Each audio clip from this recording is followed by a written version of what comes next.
ఏపీలో పోలింగ్ ముగిశాక చెలరేగిన హింసాత్మక ఘటనలపై సిట్ దర్యాప్తు ముమ్మరం చేసింది. క్షేత్రస్థాయిలో పర్యటిస్తున్న సిట్ టీములు ఎక్కడెక్కడ దాడులు జరిగాయి, గొడవలకు దారితీసిన పరిస్థితులపై ఆరా తీస్తున్నాయి.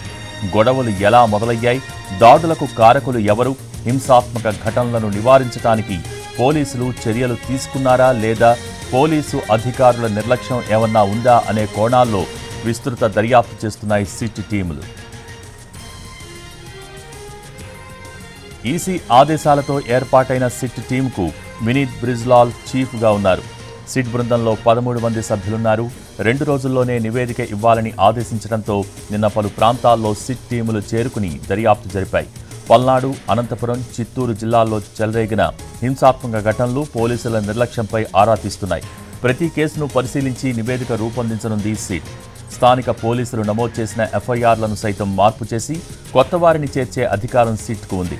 అవసరమైతే కొత్త ఎఫ్ఐఆర్ నమోదు చేయాలని ఈసీ ఆదేశించడంతో ఆ దిశగా సిట్ యాక్షన్ తీసుకోబోతోంది. ఎఫ్ఐఆర్లలో అదనపు సెక్షన్లు పెట్టడంపై కూడా నిర్ణయం తీసుకుని సిఈసికి రిపోర్ట్ ఇవ్వనుంది సిట్.